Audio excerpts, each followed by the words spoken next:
Study IQ IAS, आपका selection हमारा mission.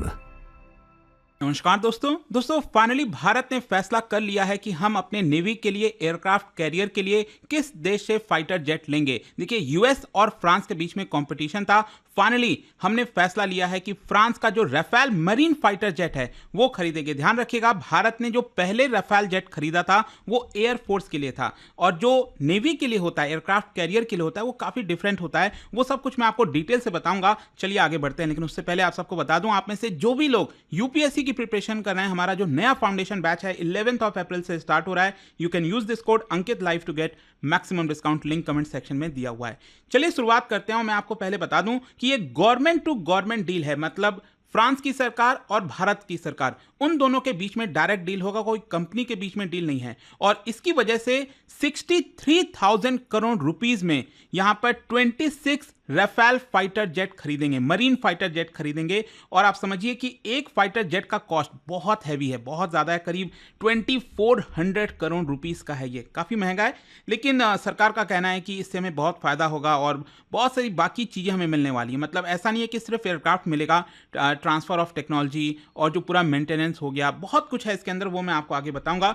सबसे पहले मैं आपको ये बता दूं कि ये जो डिसीजन है राफेल मरीन जेट खरीदने का, ये कहीं ना कहीं इसलिए हमें जल्दी और लेना पड़ गया, जिस प्रकार का सिचुएशन बना हुआ है पूरे इंडो पैसिफिक रीजन में। जो चाइना का प्रेजेंस है काफी असर्टिव होता जा रहा है, और जरूरी है कि हमारे नेवी के लिए जो मॉडर्नाइजेशन है, जो और ज्यादा जो स्ट्रेंथ की कैपेबिलिटीज है, वो हम यहां पर ला सकें। और इस मूव की वजह से बताया जा रहा है कि भारत एक बहुत सिग्निफिकेंट स्टेप लेगा अपने air wing of aircraft carriers को अपग्रेड करने में। मतलब हमारे पास जो एयरक्राफ्ट कैरियर हैं, विक्रांत, विक्रमादित्य, तो वहां पर जो फाइटर जेट मौजूद हैं वो शायद उतनी कैपेबिलिटी नहीं होगी, उसकी वजह से हमने इसको अपग्रेड करने का फैसला लिया है। तो सबसे पहला क्वेश्चन यही आता है कि ये राफेल मरीन है क्या। देखो, इसको राफेल एम के तौर पर भी जानते हैं, और ये जैसा मैंने आपको बताया कि ऑलरेडी जो डसॉल्ट एविएशन के द्वारा, जो फ्रांस की कंपनी है इसको बनाती है, उनका जो फाइटर जेट है राफेल, उसी का कैरियर बेस्ड वेरिएंट है। मतलब आप इसको इस्तेमाल कैरियर, एयरक्राफ्ट कैरियर पर कर सकते हैं।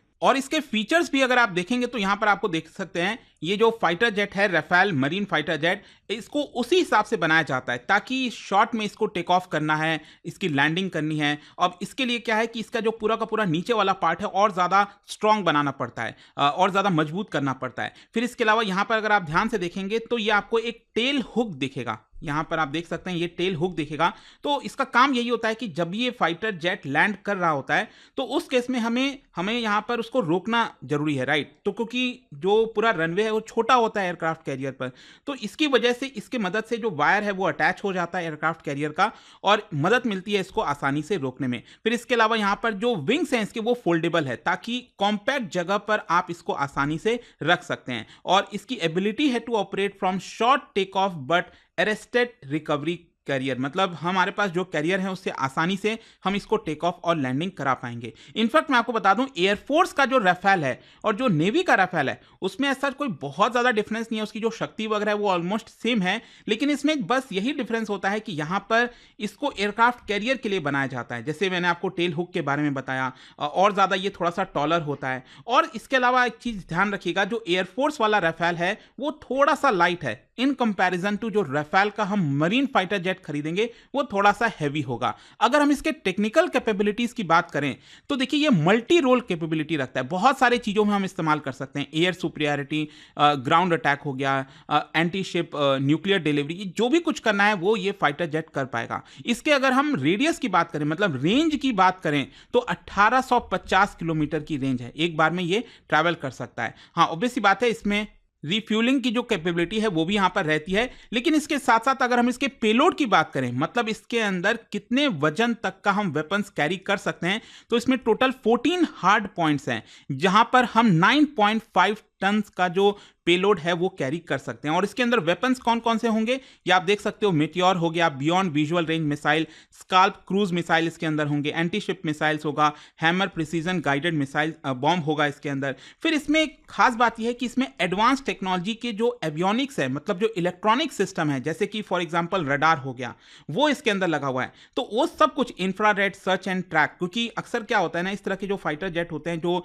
एयरक्राफ्ट कैरियर पर होते हैं, उसको हम इस्तेमाल करते हैं चीज़ों को ट्रैक करने में, सर्च करने में, समुद्र में, रात में, तो वो इसके माध्यम से हम आसानी से कर पाएंगे। जहां तक इस पूरे डील का सवाल है, एक्विजिशन जो हो रहा है, देखो ये जो 26 राफेल मरीन जेट है ना, इसमें से 22 सिंगल सीटर फाइटर जेट है जो एक्चुअल में कॉम्बैट में इस्तेमाल किया जाएगा। और इसके अलावा ऑब्वियस सी बात है, हमें ट्रेनिंग वगैरह के लिए लगातार चाहिए रहता है, तो 4 ट्विन सीटर ट्रेनर होंगे। तो 26 में से 22 जो है कॉम्बैट के लिए होगा और 4 जो है ट्विन सीटर वाले ट्रेनर वाले एयरक्राफ्ट होंगे। और जैसा मैंने आपको पहले ही बताया कि 63,000 करोड़ की डील और लगभग 2400 करोड़ रुपीस हर एक एयरक्राफ्ट की कॉस्ट होगी। अच्छा, इतना महंगा कॉस्ट है, इतना महंगा है ये आपका फाइटर जेट, तो इसमें क्या क्या चीजें मिलने वाली हैं? देखो, फुल मिशन सपोर्ट, पूरा जितना हमें सपोर्ट चाहिए इसको मेंटेन करने के लिए, जैसे फॉर एग्जांपल अगर हमें ट्रेनिंग चाहिए इंडियन नेवी पर्सन की, तो वो भी इसी कॉस्ट के अंदर इंक्लूडेड है। मेंटेनेंस हो गया, लॉजिस्टिक पैकेजेस हो गए, सब कुछ है।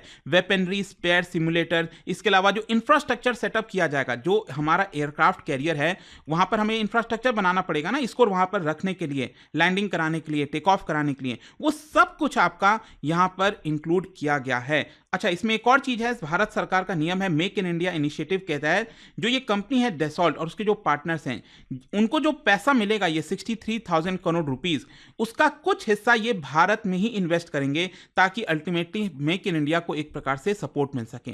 अच्छा, क्वेश्चन ये है कि इसको हम कहां कहां डिप्लॉय करेंगे, ये जो मरीन फाइटर जेट हैं? तो बेसिकली 2 हमारे पास इस समय आप सबको पता होगा एयरक्राफ्ट कैरियर हैं। एक तो हमारा इंडिजिनियसली बिल्ड किया हुआ INS विक्रांत और दूसरा आप सबको पता है विक्रमादित्य, जो हमने रशिया से खरीदा था। और आप देख सकते हो ये रशिया वाला जो विक्रमादित्य है, यहां पर जो फाइटर जेट है वो बेसिकली MiG-29K है, तो अभी हम उसका इस्तेमाल कर रहे हैं, लेकिन हम चाहते हैं कि इसको रिप्लेस करके, अब MiG आप सबको पता ही है क्या उसकी हालत है, आए दिन कुछ ना कुछ खबर आती रहती है, तो यहां पर उसको रिप्लेस करके ये जो राफेल वाला फाइटर जेट है वो हम अपने एयरक्राफ्ट कैरियर पर इस्तेमाल कर पाएंगे। अब क्वेश्चन ये है कि ये कब तक भारत के नेवी में शामिल हो जाएगा? तो लेट मी टेल यू, 2029 के लास्ट में बताया जा रहा है कि पहली इसकी डिलीवरी आएगी और 2031 तक सारा का सारा इंडक्शन कर लिया जाएगा। हाँ, इसमें यह भी है कि जो टाइमलाइन है इसमें सब कुछ इंक्लूड किया गया है, मतलब कस्टमाइजेशन चाहिए, पायलट ट्रेनिंग हो गया, सपोर्ट, इंफ्रास्ट्रक्चर को सपोर्ट करने के लिए जो भी बनाना हो गया, तो ये सब कुछ इसी टाइमलाइन के अंदर इंक्लूड किया गया। अब देखते हैं क्या इस टाइमलाइन में ये सब कुछ हो पाता है कि नहीं।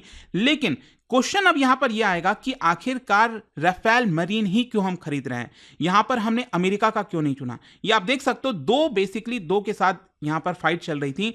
जो अमेरिका है और उसकी जो कंपनी है बोइंग, वो हमें सुपर हॉर्नेट वाला जो फाइटर जेट है वो देना चाहते थे और फ्रांस देना चाहता था राफेल मरीन का। तो देखो, अगर मैं इसके डिफरेंस की बात करूं तो मैंने ये प्रॉपर चार्ट है दोनों को कंपेयर करते हुए, राफेल हो गया और ये जो अमेरिका का सुपर हॉर्नेट हो गया। तो यहां पर कुछ अगर मैं आपको डिफरेंस की बात करूं, जैसे टेक ऑफ वेट जो है राफेल का 24.5 टन हो गया और जो अमेरिका का है वो है 29.9 टन। तो यहां पर टेक ऑफ वेट ज्यादा है। हम और दूसरा, अगर हम पेलोड कैपेसिटी की बात करें तो जैसा मैंने आपको पहले ही बताया था, पेलोड कैपेसिटी राफेल का 9.5 टन है और सुपर हॉर्नेट का थोड़ा सा ज्यादा है, 10 टन के आसपास है। अगर हम इसके रेंज की बात करें तो देखिए, रेंज के केस में राफेल बड़ा है, 1850 किलोमीटर की रेंज है और इसका करीब 1300 से 1450 किलोमीटर तक की रेंज है। टॉप स्पीड में भी अगर आप देखोगे तो राफेल ज्यादा तेज है, मैक 1.8 और इसका है मैक 1.6 अमेरिका का। और अगर हम इंजन पावर, थ्रस्ट की बात करें तो ये आप देख सकते हो, ये आपका अमेरिका वाले में डबल देखने को मिलेगा। और इसके अलावा यहाँ पर वेपन्स की कैपेबिलिटी अलग अलग है, अमेरिका वाले में दूसरे वेपन्स लगेंगे, इसमें दूसरे हैं। ऑपरेशनल लाइफ देखिए यहाँ पर क्या है ना कि जो फाइटर जेट राफेल वाला है वो 40 साल का ऑपरेशनल लाइफ है और जो अमेरिका का है इसकी टोटल एक्चुअली फ्लाइट आवर्स में काउंटेड है, दैट इज 9000 फ्लाइट आवर्स तक ये आपका उड़ान भर सकता है पूरे अपने लाइफ टाइम में। और इसकी कॉस्ट अगेन आप देखोगे तो अमेरिका का काफी सस्ता है इसके मुकाबले। अमेरिका वाला हमें कॉस्ट करेगा लगभग 65 to 75 मिलियन डॉलर और ये हमें पड़ रहा है करीब 100 से 110 मिलियन डॉलर के आसपास। और जहां तक सवाल है ट्रांसफर ऑफ टेक्नोलॉजी का, तो दोनों होने वाला था यहाँ पर। इनफैक्ट अमेरिका ने बोला था कि हम HAL के साथ जॉइंट मैन्युफैक्चरिंग जो है हम कर सकते हैं भारत में, तो ये भी एक बड़ी चीज़ थी यहाँ पर अगर इसको भारत में बनाया जाता। फिर इसके अलावा फ्लीट साइज अगेन आप देख सकते हो, अभी करेंटली अमेरिकन नेवी में, जो अमेरिका की नेवी है वो 600 से ज़्यादा इसका इस्तेमाल करती है, सुपर हॉर्नेट, ग्लोबली पूरा दुनिया में जहाँ जहाँ पर दिया हुआ है। और जहाँ तक इसका सवाल है तो फ्रांस की नेवी इसका इस्तेमाल करती है और 40 के आसपास ही है। तो क्वेश्चन यही है कि आखिरकार अब भारत सरकार ने सब कुछ देखकर चुना होगा, लेकिन इसका सबसे बड़ा फैक्टर है ना जो चुनने का राफेल का, वो है ऑब्वियस सी बात है कॉमनैलिटी, मतलब ये हमारी एयरफोर्स के पास ऑलरेडी राफेल जेट थे 36 जो हमने ऑलरेडी खरीदे हैं। तो इसकी वजह से क्या होता है, ट्रेनिंग, लॉजिस्टिक, इंटरऑपरेबिलिटी, बहुत सारी चीज़ें काफ़ी सिमिलर हो जाती हैं। तो हमें बहुत ज़्यादा और कॉस्ट बाकी चीज़ों में नहीं देना पड़ता और काफ़ी आसान होता है। मतलब कल के डेट में मान लो कोई युद्ध वगैरह भी होता है तो नेवी और एयरफोर्स के बीच में अच्छी इंटरऑपरेबिलिटी हो पाएगी, कंफ्यूजन्स नहीं होंगे। तो ये एक सबसे बड़ा फैक्टर है जिसकी वजह से बताया जा रहा है हमने ये चुना। अच्छा, साथ ही साथ ध्यान रखिएगा, हम बाहर से तो खरीद रहे हैं लेकिन हमारे देश का अभी प्रोग्राम चल रहा है फाइटर जेट का इंडिजिनस, जो हम खुद बनाने की कोशिश कर रहे हैं। और आप देख सकते हो भारत का twin engine deck based fighter जो कि डीआरडीओ और एचएएल के द्वारा बनाया जा रहा है एंड मोस्ट प्रॉब्ली 2032 से 2035 के बीच में जो है ये इसको इंडक्ट किया जाएगा। अभी बहुत टाइम है और इसी की वजह से ये जो समय है ना, ये इसको स्टॉप गैप की तरह आप देख सकते हो कि इस अगले 6, 7, 8 वर्षों में हमें यहाँ पर फाइटर जेट की जरूरत थी जो हमने राफेल का खरीदने का निर्णय लिया है। इसका जियोपॉलिटिकल इंप्लीकेशन क्या है? देखो, ऑब्वियस सी चीज है कि एक तो सबसे इंपॉर्टेंट है कि फ्रांस के साथ हमारा जो स्ट्रैटेजिक पार्टनरशिप है वो और ज्यादा मजबूत होगा।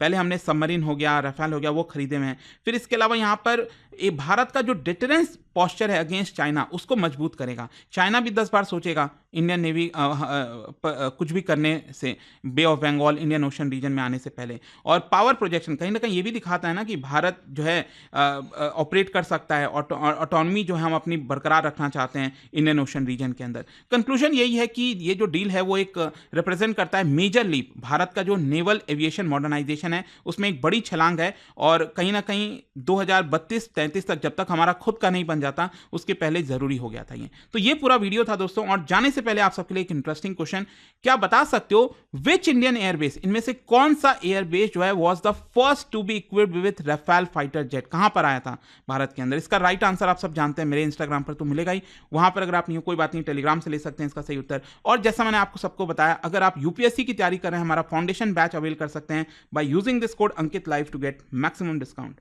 दोस्तों, यूपीएससी एस्पिरेंट्स हो या बनने वाले हो, मेरे पास है आपके लिए एक game changing opportunity, study IQ का नया संपूर्ण बैच। सोचिए, एक कॉम्प्रिहेंसिव प्रोग्राम जिसमें मिलेगा सब कुछ, टॉप एजुकेटर्स के साथ 1000+ आवर्स की लाइव क्लासेस, पर्सनलाइज्ड मेंटरशिप और हैंड रिटन नोट से लेकर पीआरपी, एमआरपी जैसे इंटेंसिव प्रोग्राम्स तक। और बात स्कॉलरशिप्स की करें तो प्रीलिम्स क्लियर करो, पूरा फीस रिफंड पाओ। टॉप परफॉर्मर्स के लिए हर मंथ 11,000 रुपीज का कैश रिवॉर्ड। सिल्वर, गोल्ड या platinum, choose the plan that fits your needs. X secretary Anil Swarup जी खुद गाइड करेंगे आपको इस जर्नी में। स्टडी आईक्यू पर 2 करोड़ इंडियंस का ट्रस्ट है और अब संपूर्ण बैच के साथ आपका यूपीएससी ड्रीम भी होगा अचीव। आपको करना क्या है? कमेंट में दिए गए संपूर्ण बैच के लिंक पर क्लिक करें and once you click on buy now, आप देख सकते हो डिस्काउंट कोड्स। वहां पर टाइप कीजिए अंकित लाइव एंड आपको मिलेगा सबसे lowest price and your IAS journey starts here. Study IQ IAS, आपका सिलेक्शन हमारा मिशन।